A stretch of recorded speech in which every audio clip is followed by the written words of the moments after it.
De retour sur le plateau de Crime qui ce soir est donc installé en Poitou-Charentes et nous prenons désormais la direction de Gast dans les Landes où se trouve un camping familial.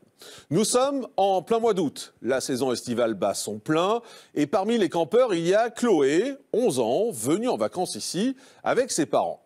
L'ambiance est bon enfant dans ce camping et le personnage incontournable c'est Jean-Claude, dit Calou.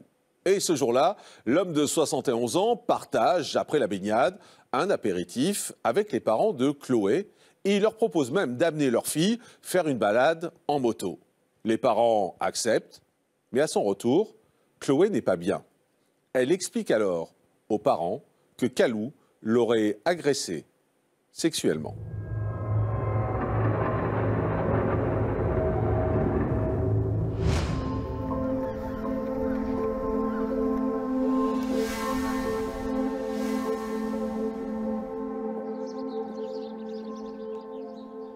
La ville de Gast, effectivement, est prisée par les voyageurs, ceux qui aiment bien, notamment avec un camping-car, pouvoir vivre à un endroit puis à un autre.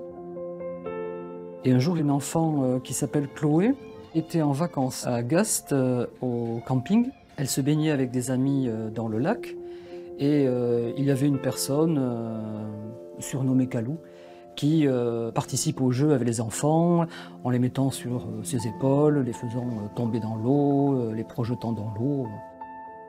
C'était une ambiance familiale, c'est un camping familial, il y a une aire pour les camping-cars. Les gens se connaissaient, venaient chaque année à la même époque au camping, avaient tissé des relations d'amitié et faisaient des apéritifs ensemble, partageaient des repas ensemble. Et ce fameux Calou était apprécié de tous et de chacun. Les parents lui faisaient confiance, les enfants l'aimaient beaucoup. À la suite, on va lui proposer de faire un Chloé et un tour de scooter. Et lorsqu'elle va revenir de ce tour de scooter avec Jean-Claude, elle va parler. Elle va se plaindre à son père du fait qu'à cette occasion-là, le dénommé Calou se serait livré à des attouchements sur sa personne. Le père en fait part à l'employé municipal, de la police municipale, qui donnera ces informations-là à la gendarmerie.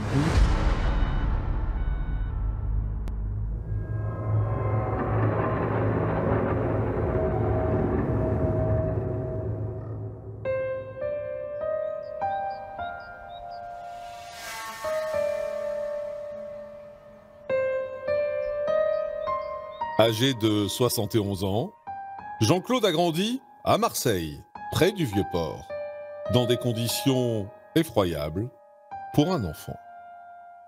C'était juste après la Deuxième Guerre mondiale, donc vite après la Libération. Sa mère était une prostituée.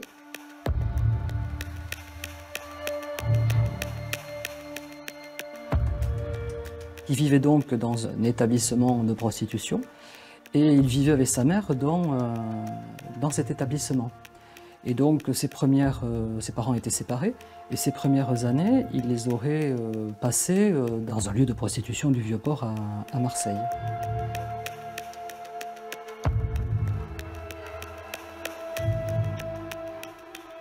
Il va ensuite vivre avec son papa, mais les relations sont très mauvaises avec son père, si bien que ne s'entendant pas avec son père et sa belle-mère, il va précipiter son appel et va partir 3 années plus tôt pour servir l'armée de l'air pendant quelques années.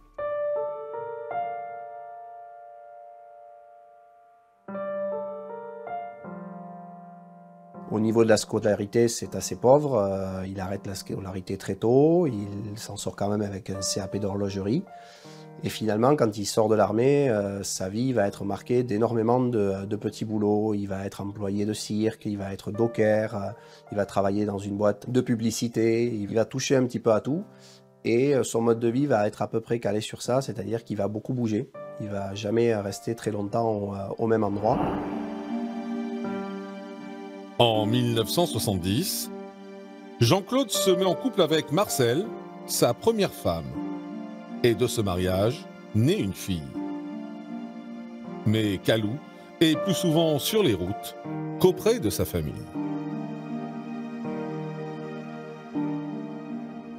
Et un jour, il n'est plus du tout revenu. Et ni sa fille ni son épouse n'ont eu de nouvelles. Il a complètement disparu des écrans radars. Puis ensuite, il a rencontré une personne qui était elle-même séparée et qui avait des enfants. Puis qui a eu des petits-enfants. Et il s'est occupé des petits-enfants, et notamment des petites filles, qui l'identifiaient comme étant leur grand-père. Ils vont rester 40 ans ensemble. Ils tombent d'emblée éperdument amoureux d'elle. Ils vont vivre cette vie de voyageurs et ils vont rester ensemble jusqu'à ce que malheureusement elle décède d'une très longue maladie. Désormais veuf, Jean-Claude choisit de s'installer à l'année sur l'aire de camping de Gast. Il vit dans une caravane, il ne sort pas, il ne va pas au cinéma, il ne va pas au théâtre, il ne lit pas.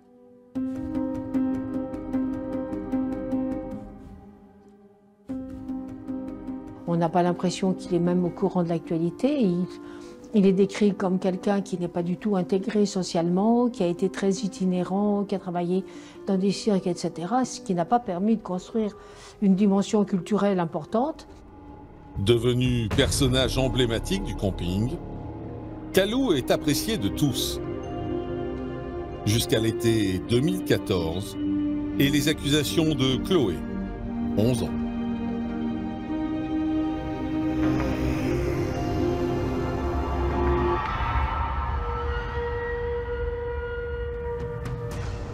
Et elle va raconter cet épisode où à la suite de l'apéritif, ils vont avec Jean-Claude faire un tour de scooter et à 2 reprises, il la touche au niveau de la culotte. Donc les gendarmes vont poursuivre leur enquête par une enquête de voisinage et il va en ressortir l'image qu'il a sur cette aire de camping. C'est un peu le papy du camping. Il est serviable, il est jovial, il est toujours prêt à rendre service. Donc, de manière générale, il est très apprécié au niveau de cette aire de camping de Gast. Les gendarmes ont laissé leurs coordonnées aux différents parents et après qu'ils soient partis, et quelques temps après, une des enfants, qui s'appelle Victoria, a pris contact avec la gendarmerie pour expliquer qu'elle-même avait été victime d'attouchement. Tout juste âgée de 17 ans, Victoria a l'habitude de passer ses étés au camping de Gast avec ses parents. Devant les gendarmes, elle explique avoir été agressée par Jean-Claude en 2008, soit 6 ans auparavant. Elle jouait avec ses amis dans l'eau, dans le lac, et Kalou y participait à ces jeux aquatiques. Et il a touché la poitrine de la petite. Et quand elle a voulu se débattre et se défendre, il lui a dit que si elle ne se laissait pas faire, il la coulerait dans le lac, il la noierait. Après que Victoria ait contacté les gendarmes pour leur dire qu'elle-même avait été victime d'attouchement sexuel, les gendarmes ont interpellé Jean-Claude et l'ont placé en garde à vue afin qu'il s'explique sur les attouchements sexuels dont Victoria disait avoir été victime et dont Chloé disait également avoir été victime.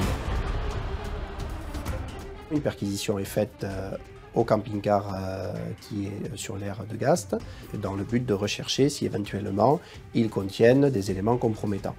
Il va être retrouvé 17 images pédopornographiques. Lorsqu'il est interrogé sur la présence de ces images, il ne va pas mesurer la gravité de ce qu'on lui reproche, parce que pour lui, effectivement, il n'était pas absolument certain que les jeunes filles qu'on voyait sur ces images étaient mineures. Donc au départ, il va effectivement contester qu'il est en conscience détenu des images pédopornographiques. Concernant les faits d'agression sexuelle, Kalou livre là aussi une réponse déconcertante. Il va expliquer qu'en fait tout ça relève d'un quiproquo. S'agissant de Chloé, il explique qu'il ne conteste pas l'avoir touchée au niveau de la culotte parce qu'il sentait effectivement de l'humidité au niveau du siège puisqu'il était assis juste derrière elle et donc il voulait vérifier si elle ne s'était pas urinée dessus ou si elle ne faisait pas une hémorragie. Et s'agissant de Victoria sur cette baignade, il va effectivement redire la même chose, c'est-à-dire qu'il a bien joué avec la jeune fille et comme avec d'autres jeunes filles présentes, et qu'il est possible qu'à l'occasion de ce jeu, il ait pu la toucher sur des parties intimes mais de manière involontaire et maladroite. Il n'avait absolument pas l'intention de se livrer sur elle à des attouchements sexuels. C'est elle qui aurait mal interprété le geste qu'il aurait fait. L'enquête des gendarmes se poursuit dans l'entourage de Jean-Claude et vont être révélés des faits qui ont été commis sur Gina et Luna, qui sont les petites filles de sa compagne de 40 ans.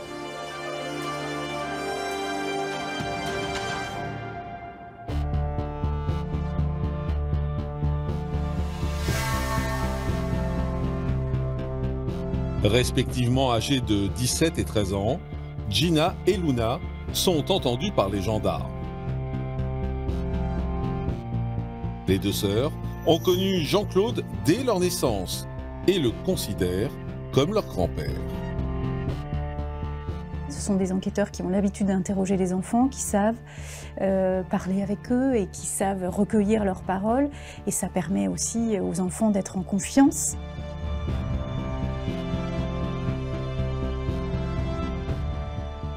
Chacune va raconter ce qui s'est passé avec Jean-Claude. Quand elle avait 8 ans, Gina a été victime d'attouchements sexuels de la part de Jean-Claude. Attouchements sexuels qui ont duré pendant plusieurs années, jusqu'à son adolescence. Et un après-midi, il l'a contrainte à lui faire une fellation. Elle avait 10 ans. Et elle n'en a jamais parlé à qui que ce soit. Elle n'en a pas parlé à sa grand-mère parce qu'elle ne voulait pas faire de peine à sa grand-mère. Elle n'en a pas parlé à ses parents parce qu'elle ne se sentait pas capable d'en parler à ses parents. Elle n'en a parlé à personne. Mais quand Gina a été convoquée à la gendarmerie et qu'elle a commencé à raconter ce qui lui était arrivé, elle a pu se libérer, même si ça a été extrêmement douloureux, d'une violence inouïe.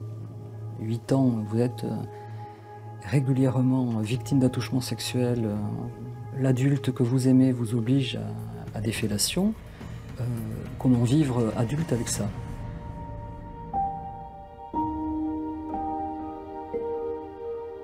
Et Luna, elle a subi donc des faits d'agression sexuelle, toute petite, entre 6 et 7 ans, de quelqu'un qu'elle estimait être comme son papy, qui a amené des faits sous forme de jeu de billes notamment. Il s'agissait de faire passer une bille sur le ventre et sur le sexe de la petite, et ça a été sous cette forme-là que les faits ont démarré. Et Luna ne s'est pas forcément rendu compte de ce qui se passait et, je dirais, des conséquences graves. Et Luna a développé en fait un certain nombre de difficultés. Je crois qu'il y a eu des troubles alimentaires quand même, hein. Il y a eu des problèmes de peau. Donc Jean-Claude va être entendu sur ces nouveaux faits dans le cadre de l'instruction et il va reconnaître sous forme de jeu, puisqu'il présentait régulièrement la situation sous forme de jeu à ces jeunes filles, qu'il a eu des gestes déplacés sur des parties intimes. Après les deux sœurs, c'est au tour de Sandrine, leur mère, d'être auditionnée. Sandrine va finir par révéler qu'elle avait elle-même, par le passé, été victime de Jean-Claude sur des faits de viol. Ça va s'étaler sur de nombreuses années et sans qu'elle parvienne à en parler à sa maman. Et c'est la raison pour laquelle elle n'arrivera à parler que lorsqu'elle va comprendre que ses propres filles ont subi des faits de la part de Jean-Claude. Mais malgré les révélations de Sandrine, elle ne pourra pas avoir de poursuite concernant ces faits-là parce que malheureusement, elle a parlé trop tard et que les faits étaient prescrits.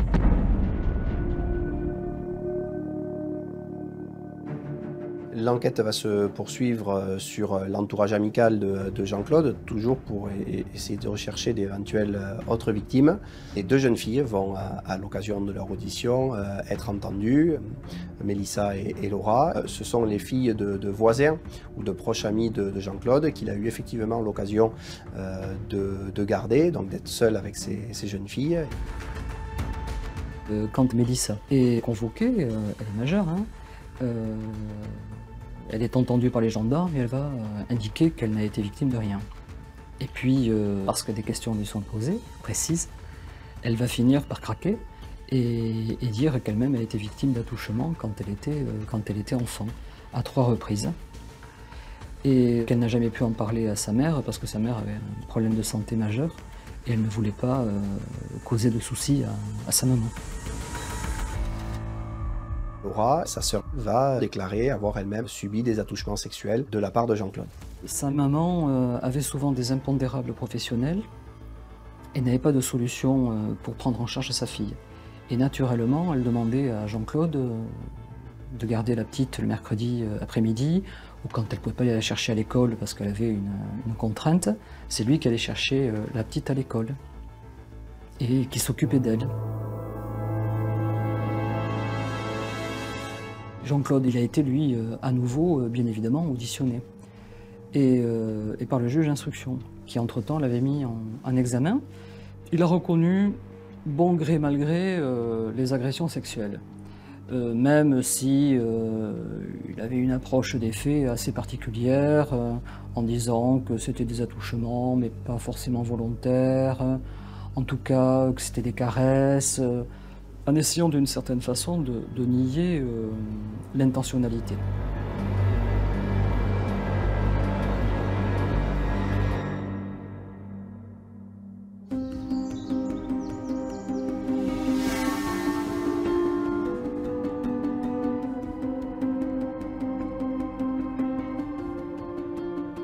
Il a été soumis à une expertise psychologique et psychiatrique qui sont systématiquement pratiquées dans le but de rechercher comment il avait pu en arriver là. Comment il a pu effectivement s'attaquer à des très jeunes filles. Il n'a rien d'important dans sa personnalité. Il n'a rien qui pourrait alerter, si vous voulez.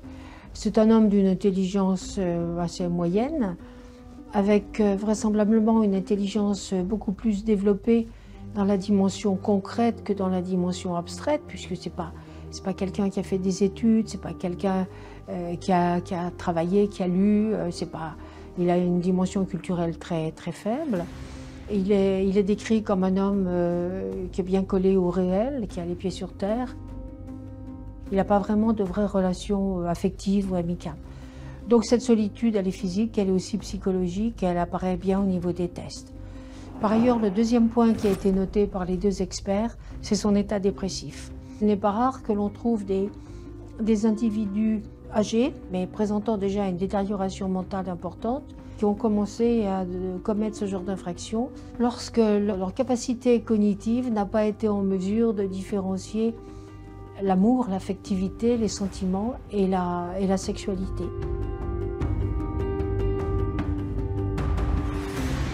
Au cours de ses expertises, Jean-Claude fait d'ailleurs des révélations sur son enfance et son adolescence. Il va déclarer avoir été victime d'un viol lui-même à l'âge de 13 ans à l'occasion d'un camping dans une tente d'une amie de sa mère, donc beaucoup plus âgée que lui. Il va parler aussi, dans le cadre de cette vie assez particulière pour un petit garçon dans une maison close, de viol également par des prostituées assez régulièrement. Personne n'a été là pour lui apprendre les codes normaux de la relation à l'autre, du respect du désir de l'autre. Et le fait qu'il ait été en plus lui-même très tôt exposé à de la sexualité, puisque c'est dès l'âge de 13 ans, va certainement avoir un rôle à jouer dans ce manque de repères intergénérationnels. C'est-à-dire en quoi la différence d'âge, quand on parle de sexualité, peut représenter une difficulté.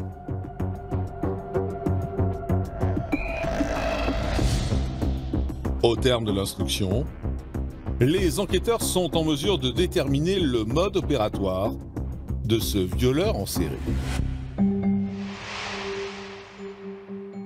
Pour pouvoir commettre des agressions sur les enfants, il mettait en place une relation de confiance, d'abord avec les adultes référents, et notamment les parents avec lesquels il était ami, qui naturellement allaient lui confier leur fille, pensant qu'il s'en occuperait correctement, qu'elle passerait un moment agréable avec lui. Les parents ne pouvaient pas imaginer qu'ils mettent à profit cette relation de confiance pour agresser sexuellement des enfants. D'ailleurs, il l'appelait Calou. Jean-Claude était appelé Calou par les autres. Et c'était quelqu'un qu'on retrouvait chaque été pendant les vacances. Les parents étaient en confiance puisque certains des parents ont laissé les enfants dormir dans la caravane avec Jean-Claude. il y a quand même des carences éducatives. Hein.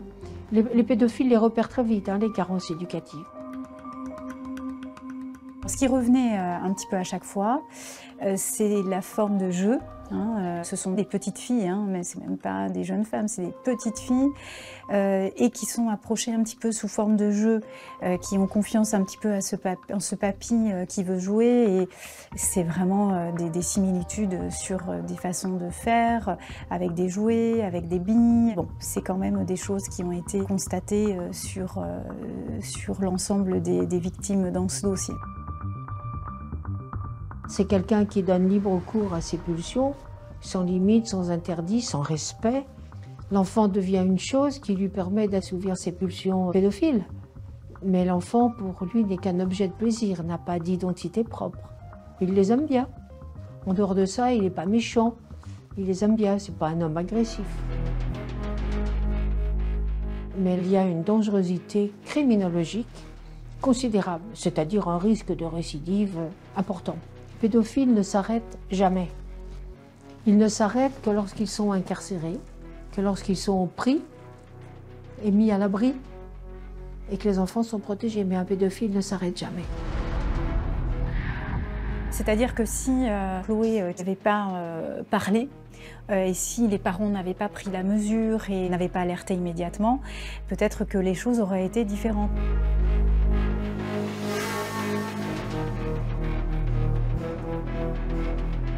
Et il a été renvoyé devant la cour d'assises des Landes pour les faits d'agression sexuelle, c'est-à-dire les attouchements sexuels sur les différentes petites qu'il avait agressées, et les faits de viol sur la petite fille de sa compagne.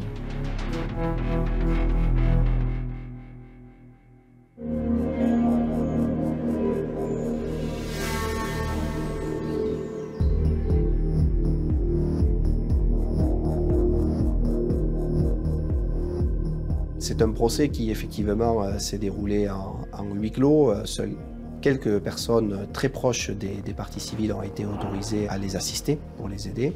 Psychologiquement, c'est toujours un moment extrêmement difficile d'entendre des jeunes filles, c'était encore des jeunes filles au moment du procès, venir expliquer leurs souffrances, venir expliquer ce par quoi elles sont passées et stigmates qu'elles ont encore des agressions.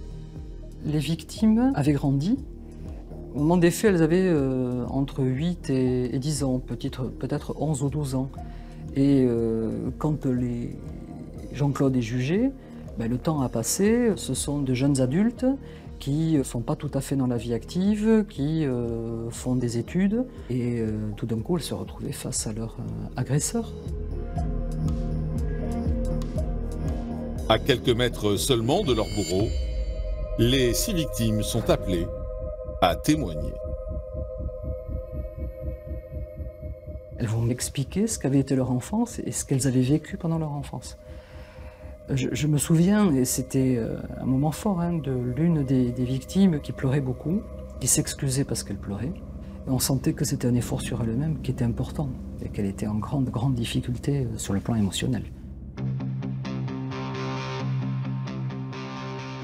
Le procès était assez particulier parce que la présidente de la cour d'assises, à plusieurs reprises, lui a demandé d'expliquer son comportement et pour quelles raisons il s'était comporté comme ça.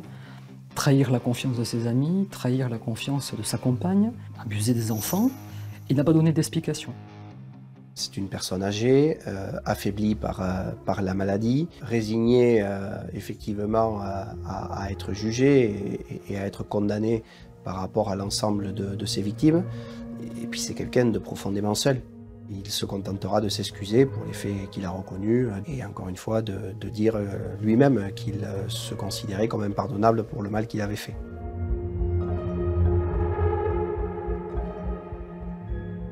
La Cour d'assises des Landes a délibéré et le 13 décembre 2016, elle l'a déclaré coupable des faits d'agression sexuelle sur la totalité des victimes et des faits de viol sur la petite fille de sa compagne, et il a été condamné par la cour d'assises à 14 ans de réclusion criminelle et un suivi socio-judiciaire sur 5 ans. Ce procès permet de souffler et de dire je vais pouvoir démarrer quelque chose. Il a été condamné, on m'a cru et on m'a entendu. Ce qui est essentiel pour une victime, essentiel. Lorsque le verdict est annoncé, il est resté égal à lui-même, sans réaction particulière. C'est plutôt effectivement la tension nerveuse qui retombe et il a de suite été raccompagné ensuite au centre pénitentiaire de Mont-de-Marsan.